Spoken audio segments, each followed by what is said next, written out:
Hey guys, welcome back to NaturallyPaige. It's Wifey Wednesdays. In today's video, I'm going to be talking about something that a lot of people have asked me about, how I actually let go of Marcus. So if you want to know some practical tips on how to walk away from a relationship that you probably shouldn't be in, keep watching. But before we go any further, don't forget to subscribe to my channel and turn on your notifications so that you're aware every time that I post. So for those of you who don't know or who have not read the post on IG, I met my husband about 18 years ago when I was 12 at church, and we were friends for a very long time. As I got older, I developed feelings for him, and I pursued him, and he was not ready to be in a relationship, which he told me, and he literally said he would be willing to do something casual. And me, fooling myself, even though I'm madly in love with this man, I decided I can do casual. You're right. So that led to 3 years of us being back and forth. We were not in a relationship, but we were involved, meaning that we went on dates, even though I guess we would call it hanging out. We would spend a lot of time together. He was the last person I text every night and the first person I text in the morning. Literally. I had someone say to me, "So only in a relationship, but everybody know except y'all." And I was like, "No, we're not." And she's like, "Okay, keep telling yourself that. Keep telling yourself that you're not in a relationship." But what we were in was very toxic. It was not good for either of us. It nearly destroyed our friendship because we hung out with a group of friends every Friday, and I would spend so much time getting dressed. I bought so many maxi dresses because he loved maxi dresses. I was just doing so much to try and get this man to love me. And every Friday we would flirt, probably something would happen, and then I'd go home bawling because he don't love me. And yes, I did tell him that I loved him, and he would not say it back. Now please do not get on my husband's case. He is a good man. He was very clear from the get-go that he did not want a relationship, but I thought that I could convince him to love me.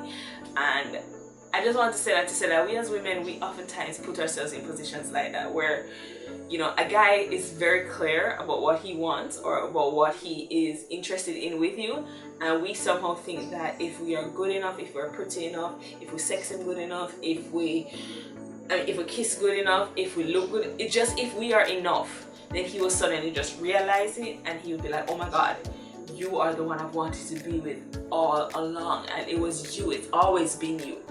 Yeah, no. Guys are really simple in that way. If they like you and want to be with you, they will be with you. And so I don't, sometimes I'm hesitant to share this side of our relationship because I don't want people to think Marcus was horrible. He wasn't. I knew what we were getting into because he told me, but I thought I could convince him to love me, and I could make him love me, and that in time he would grow to love me, and that is not what happened. Let me just make that very clear. So in September of 2015, well really August of 2015, the Lord spoke to me and said, you know, when are you going to choose me? When are you going to choose me above what you feel is right? Because I genuinely felt that entire time, I felt that Marcus was the one for me. I felt that he was who I was supposed to marry. I couldn't see myself with anybody else. And my cousin said to me, the right guy at the wrong time is still the wrong guy. And that hit home. And it came to a point where I realized that I was so dependent on Marcus, and I had made Marcus into a God in my life. That being with him and making him love me was my God. And I put that above obedience. And God, the entire time that we were back and forth, I could hear the Lord distinctly saying, if you keep doing things your way, it's not gonna work. And I was just like, God, whatever, you don't know, this is my man, like he's gonna be mine. And then I tried to tell God, what is this? Like, how silly is that? And so for 3 years, I ignored God saying that to me. And I remember one night I was just really broken and crying, and I felt the Lord say, please, just give me a chance. Give me a chance to love you. And I was like, what? I hadn't been single for about, I would say probably anywhere between 6 to 8 years. I can't remember exactly, but it was a while that I had not been single, and I didn't know how to be single. I was so heavily dependent on males. And so September 1st, 2015, I went on a fast from men. You heard me. I went on a fast from men. Now what does that look like? It meant that I would limit all interaction and communication with all members of the opposite sex, including Marcus. So beforehand, I spoke with him and a couple other male friends, and I said to them, I explained what I was going to do and that I would be very limited in conversation. That if I saw them, yes, I would say hi, but I would not be stopping to have any long conversation. I asked them to not give me compliments. I asked them to not call or text. I was very specific. And the reason being is that I realized that I had become very dependent on the opposite sex for my self-worth.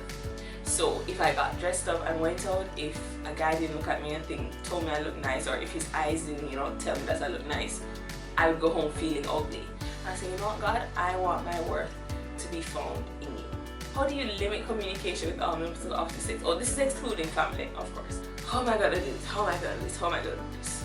And so I decided to journal. September 1st, 2015. So God, here I am at the beginning of this fast. Why am I doing this? Lord, I'm doing this because at the end of the day, I need to know that I only need you, that I only want you, that I'm okay with only you. I want my life's joy to be wrapped up in you. I want to trust you with the desires of my heart and completely give control of my heart to you. Pray, Lord, that you will reveal your will for me and that I will draw closer to you. God, I am reaching out for you. Please take my hand, draw close to me. I want to love you more. I want to be wrapped up in you. Reading this back, I know I was at such a vulnerable place where I was like, I'm done, and this is it. And it's sad that you go to God as a last resort, but that's what it was. I was done, and I needed God to step in. I needed him to be everything to me. I had reached the point where God asked me, are you willing to let Marcus go? Are you willing to walk away? And for the first time in probably 3.5 years, I said yes, and I meant it. People may think, oh, but you got him, like you eventually got him, so it worked.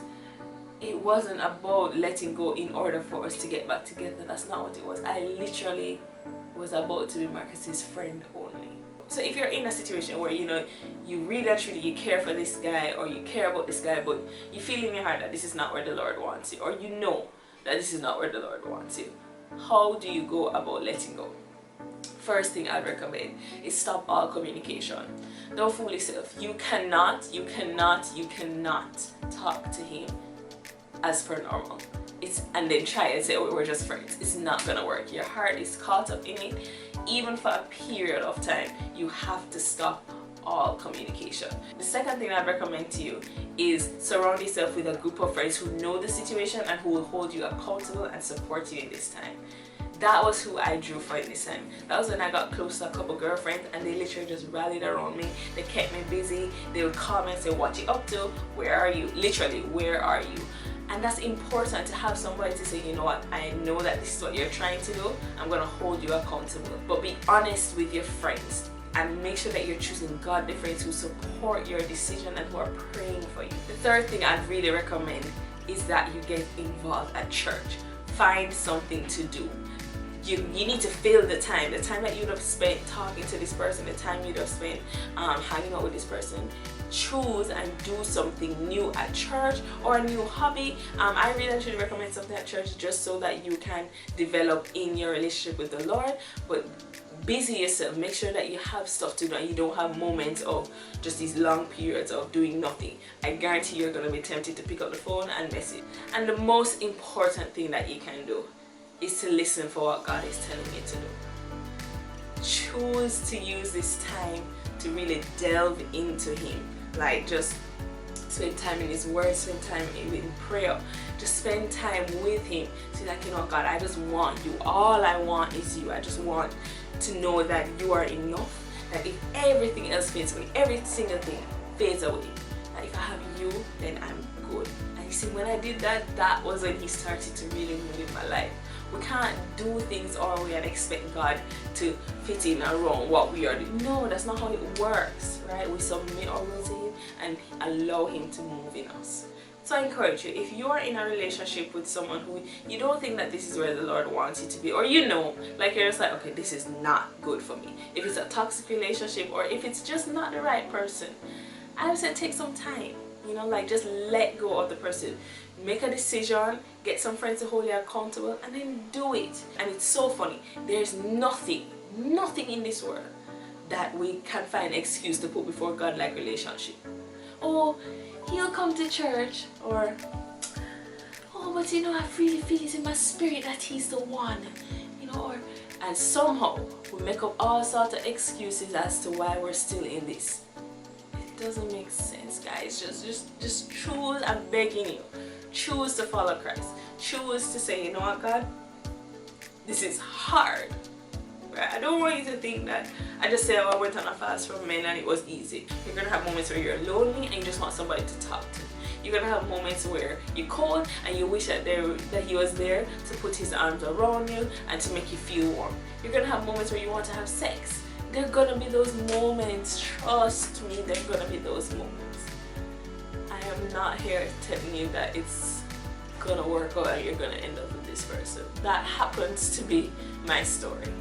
That's not how it ends for everybody.